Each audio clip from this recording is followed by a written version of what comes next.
Election expenditure की monitoring के लिए हमने ऑब्जर्वर्स नियुक्त किए हैं। उसके अलावा ऑडिटर्स की नियुक्ति की गई है और निगरानी दल भी बनाया गया है। इसके अलावा इलेक्ट्रॉनिक मीडिया से संबंधी रेगुलेशन का जो नियम है और उसके हिसाब से MCMC जिसको बोलते हैं वो आदेश जारी किया गया है। और जैसा सभी को मालूम है कि जैसे ही ये घोषणा चुनाव की होती है, आचार संहिता उसके तुरंत बाद लग जाती है और आचार संहिता का उल्लंघन जिलों में नहीं हो, इसको देखने के लिए और सुनिश्चित करने के लिए जिलों में MCC टीम भी गठित करने का आदेश जारी किया गया है। ये कुछ और जो मैंने बताया कि वोटर से संबंधी जो सुविधाएं के बारे में जो निर्देश दिए गए हैं, सबसे पहला तो ये है कि वोटर को अपना आइडेंटिफिकेशन मतदान केंद्र में देना पड़ेगा ताकि कोई फर्जी मतदान ना हो सके। तो उसके लिए 18 अलग अलग पहचान पत्र हैं, जिसमें से कोई भी पहचान पत्र का उपयोग करके मतदाता मतदान कर सकता है। नगरीय क्षेत्रों में ये प्रावधान भी है कि यदि कोई वोटर किसी को भी वोट नहीं देना चाहता तो नोटा का भी ऑप्शन उसके पास उपलब्ध रहेगा। बाकी मतदाताओं की सुविधा के लिए रैंप और ग्राउंड फ्लोर में ही मतदान केंद्र हो, शेड हो, छाया की सुविधा हो, पानी की सुविधा हो, दिव्यांगजनों की और जो छोटे बच्चों के साथ जो महिलाएं आती हैं उन सबको प्राथमिकता देने के निर्देश जैसा कि आम चुनाव में होते हैं वो निर्देश इसमें भी लागू होंगे। और इलेक्शन से संबंधी जो भी हैंडबुक, मार्गदर्शिका और निर्देश समय समय पर जारी होते हैं वो हमारे आयोग की वेबसाइट पर उपलब्ध कराई गई है। वोटर अधिक से अधिक लोग जागरूक रहें और अपना नाम इसमें मतदाता सूची में जोड़ें और अधिक से अधिक संख्या में फिर वो वोटिंग में भाग लें। इसके लिए आयोग के द्वारा पिछले कुछ महीनों से वोटर जागरूकता अभियान, जिसको जाबो नाम दिया गया था, तो वो चलाया गया है और इसी का एक परिणाम है कि बड़ी संख्या में वोटर्स अपने नाम जो भी पात्र हैं उनको वे जोड़े गए हैं। तो ये कुछ प्रमुख बातें जो थी, मैंने सोचा कि इलेक्शन से संबंधी जानकारी में ये भी देना ज़रूरी है।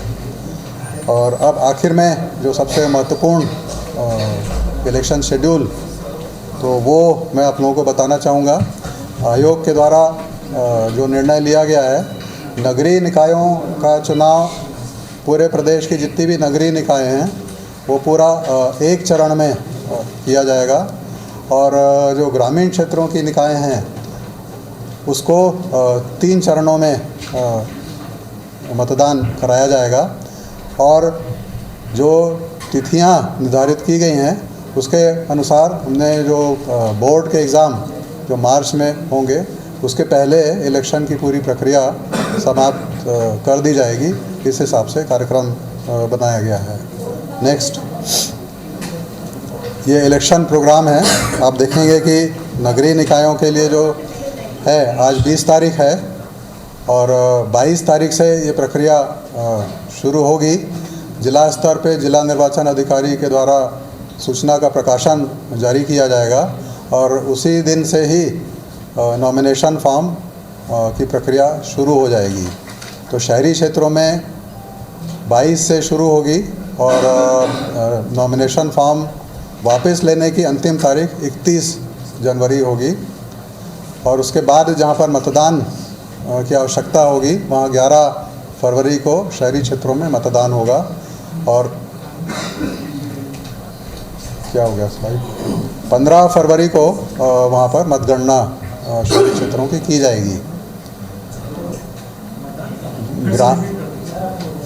22 जनवरी से नॉमिनेशन शुरू होगा, 22 से अंतिम तारीख रहेगी 28 तक नॉमिनेशन फॉर्म लेने की। उसकी स्क्रूटिनी होगी 29 जनवरी को और उसके बाद यदि कोई नॉमिनेशन वापस लेना चाहता है तो 31 जनवरी तक अपना नॉमिनेशन वापस ले सकता है। मतदान जो होगा वो 11 फरवरी को होगा शहरी क्षेत्रों में और मतगणना होगी 15 फरवरी को। पंचायत क्षेत्रों में 3 चरण में होगा जिलों में, और 27 जनवरी से नॉमिनेशन प्रारंभ होगा और 3 फरवरी तक अंतिम तारीख रहेगी नॉमिनेशन की। 4 फरवरी को उनकी स्क्रूटनी होगी। 6 फरवरी अंतिम डेट होगी यदि वो कोई नॉमिनेशन वापस लेना चाहे। जो मतदान 3 चरणों में होगा पंचायतों में, 17 फरवरी, 20 फरवरी और 23 फरवरी, ये इन 3 तिथियों में 3 चरणों में मतदान होगा। और मतगणना ग्रामीण क्षेत्रों में कुछ जो होता है काउंटिंग वो मतदान केंद्र पर होगा, और उसके बाद फिर उसकी टैबुलेशन जो ब्लॉक हेडक्वार्टर में होगा। तो मतदान केंद्र में मतगणना होगी वो 17 फरवरी, 20 फरवरी और 23 फरवरी, मतलब जिस दिन मतदान होगा उसी दिन मतगणना वहाँ पर हो जाएगी। लेकिन उसका टैबुलेशन 18, 21 और 24 फरवरी को किया जाएगा, और उसके बाद फिर जो अप्रत्यक्ष चुनाव है वो उसके बाद फिर आगे होगा। कब सर टैबुलेशन? ये शेड्यूल आप लोगों को वैसे मिलेगा। टैबुलेशन होगा 18, 21 और 24 फरवरी को।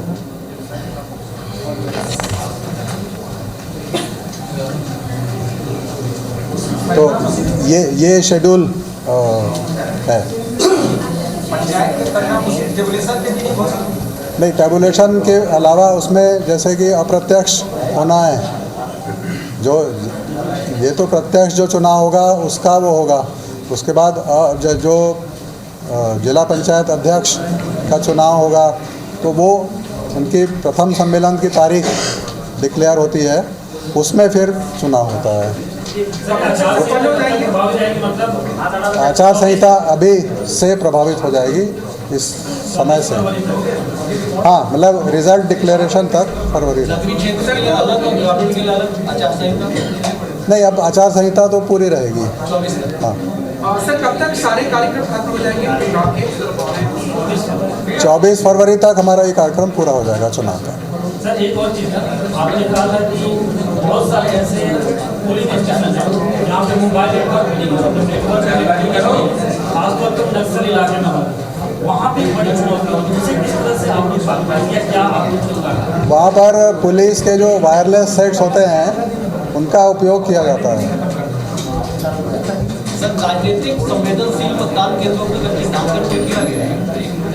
ये संवेदनशील तो बताया मैंने, राजनीतिक संवेदनशील उसमें सभी प्रकार के संवेदनशील है, अलग अलग बाइफर्केशन नहीं किया गया है।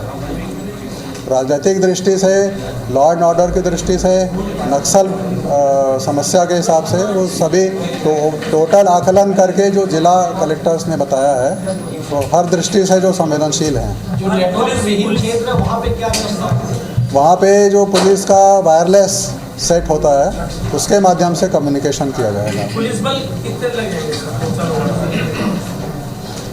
पुलिस बल हर पोलिंग स्टेशन में, हमारा ये आयोग का निर्देश है कि 2 कम से कम होने चाहिए, जिसमें कि स्थानीय जो बल है उसका उपयोग किया जाएगा। सुरक्षा की दृष्टि से कोई खास इंतजाम सर कि चुनाव को शांतिपूर्ण संपन्न करा सके? एक तो ये जो 3 चरणों में किया जा रहा है तो उसका एक कारण ये भी है कि फोर्स पूरे प्रदेश में एक ही चरण में कराने के लिए पर्याप्त फोर्स उपलब्ध नहीं होता है, क्योंकि इसमें जो सेंट्रल फोर्स होते हैं वो स्थानीय चुनाव के लिए उपलब्ध नहीं होते हैं। तो जो स्टेट का फोर्स है उसी का उपयोग होना है, इसलिए ये 3 अलग अलग चरणों में हो रहा है ताकि फोर्स भी मूव कर सके। एक मिनट, सीबीएसई का भी एग्जाम है, ऐसे में शिक्षकों का जो है इसमें चुनाव में होगा तो हम किस तरह से मैनेज? सीबीएसई का की परीक्षा फरवरी में होने वाली है, शुरू होने वाली है। उनके जो एक तो संख्या बहुत कम है और उनके टीचर्स का ज़्यादा अधिकतम मतलब उनका उपयोग नहीं होता है इसमें, जो इस राज्य के हैं उन्हीं का ही होता है। पंचायत चुनाव के लिए नॉमिनेशन की 27 जनवरी से नॉमिनेशन शुरू हो जाएगा, 27 जनवरी से लेकर 3 फरवरी तक। एक एक करके बोलिए। ये जो शेड्यूल है सर, सबसे कम अभी तक के जितने भी इलेक्शन कार्यक्रम हुए हो उसमें सबसे कम है। हाँ। तो क्या आपकी तैयारी है और सब कुछ बेहतर तरीके से हो जाए, किस तरह से आपने क्योंकि नगरीय क्षेत्र में बस 20 दिन में क्योंकि चुनाव बहुत- होता है। नहीं, हमारी तैयारी है, इसी हिसाब से ही तो हमने कार्यक्रम जारी किया है। इसके लिए जिला कलेक्टर्स के साथ जिलों में जाकर बैठक की है, उनसे समय समय पर आपने देखा कि ये पूरी तैयारी पिछले कुछ महीनों से चल रही है। वोटर सबसे पहले परिसीमन की कार्रवाई हुई, परिसीमन के बाद फिर वोटर लिस्ट की कार्रवाई हुई, उसके बाद फिर आरक्षण की कार्रवाई हुई। ख़ास तौर पर पुलिस व्यवस्था, तो इसके लिए जिला स्तर पे जाके पुलिस अधीक्षकों के साथ और अंतिम रूप से राज्य स्तर पर chief secretary, home secretary, DGP, ADG intelligence, इन सभी के साथ बैठक करके उनके साथ बैठकर प्लानिंग की गई है। सर मेरा सवाल है, सर एक मेरा सवाल है। बच्चों का बोर्ड परीक्षा भी है, चुनाव